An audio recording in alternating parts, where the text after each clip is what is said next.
L'univers de Tim Burton mélangé à celui de la famille Addams est le mariage gothique parfait.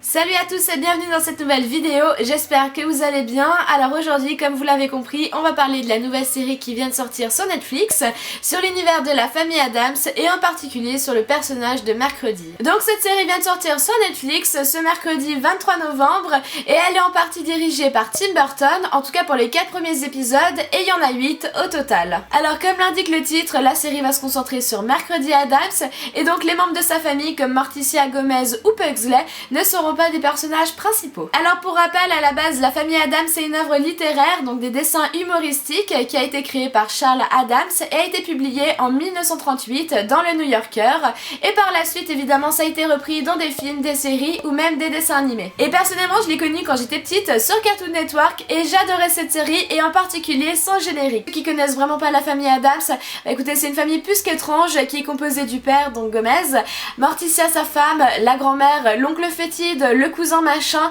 la chose et les deux enfants Pugsley et Mercredi. Et on peut dire qu'ils ont tous une fascination pour la mort, les objets de torture, les armes ou encore les expériences plus qu'étranges. Alors quelques mots sur la série sans spoil.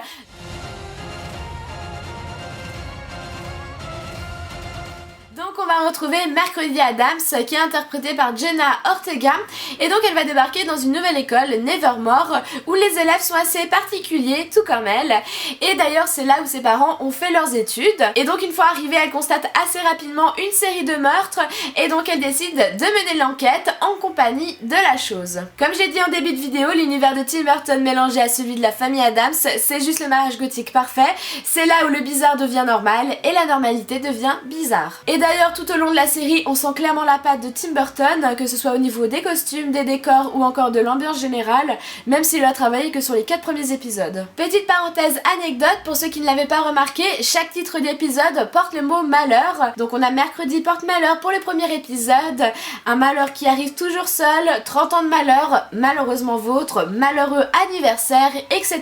Et le M de mercredi à l'envers forme un W pour Wednesday. Alors toujours dans la partie sans spoil, je voulais mentionner qu'il y avait pas mal d'action et de mystère dès le départ, ce qui capte assez vite notre attention.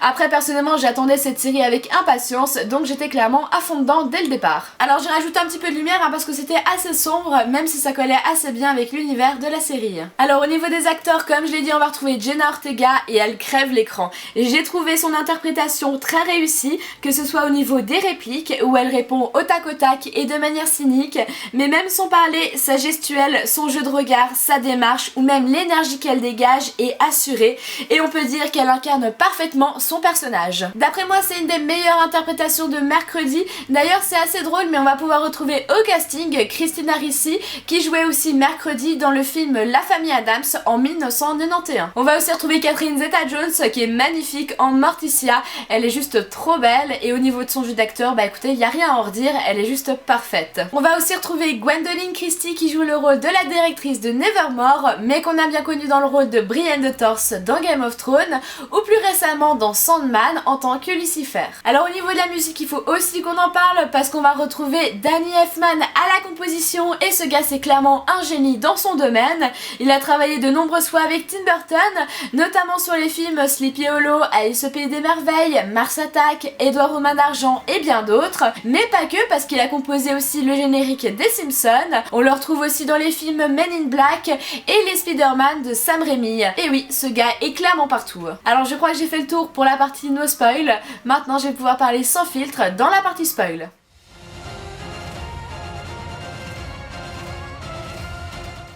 Alors pour parler davantage de Nevermore, c'est donc une école spécialisée qui recrute des marginaux, donc des loups-garous, des vampires, des gorgones ou des sirènes et bien d'autres hybrides. D'ailleurs Mercredi va aussi avoir un pouvoir qui se développe, tout comme sa mère elle va avoir des visions, mais étant donné qu'elle a un esprit un peu plus macabre, ses visions seront plus lugubres, mais elles seront bien utiles pour mener l'enquête. D'ailleurs je comprends pas pourquoi les parents de Mercredi l'ont pas directement mise à Nevermore, étant donné qu'elle a fait 5 ou 8 écoles dont elle a été renvoyée, et vu son état d'esprit d'esprit et sa vision du monde, Nevermore c'est clairement un endroit parfait pour elle, donc je comprends pas pourquoi ça n'a pas été leur option numéro 1. Parce que vu l'expérience qu'elle a eue dans sa dernière école, c'était clairement pas un succès. Petit spoil, un garçon a perdu un testicule. Alors si vous n'êtes pas encore familier avec le personnage de Mercredi, je crois que vous l'aurez compris, elle est sinistre, macabre et étrange, mais pas que, elle est aussi très intelligente et douée dans plein de domaines, comme l'escrime, le tir à l'arc, la botanique, la torture, l'ingénierie, la littérature, d'ailleurs elle a envie d'être autrice.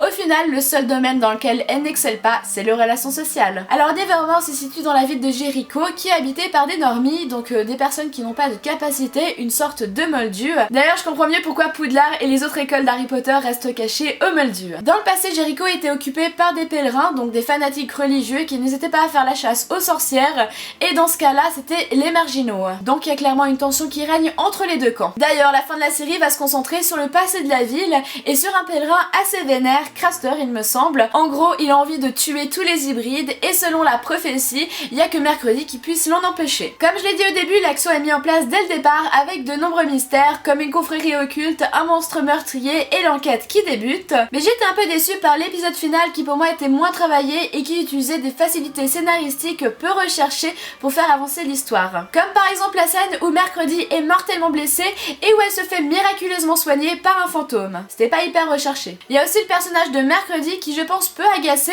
Alors personnellement c'était pas mon cas, mais étant donné qu'elle a un comportement assez déprimant, c'est vrai que ça peut être assez lourd, mais au final ça reste une bonne interprétation de sa personnalité. Donc voilà, pour ceux qui aiment l'univers de Tim Burton, comme moi, je pense que vous allez apprécier la série, en tout cas je l'espère, et pour ceux qui sont un peu moins familiers, allez quand même jeter un œil à l'épisode 1, qui sait, vous aurez peut-être une bonne surprise. Et voilà, ma review est terminée, j'espère qu'elle vous aura plu. Si c'est le cas, vous pouvez la liker, n'hésitez pas à me laisser votre avis en commentaire, et bien sûr vous pouvez vous abonner à ma chaîne pour ne pas rater mon prochain contenu. Et moi sur ce, je vous dis à bientôt dans une prochaine vidéo.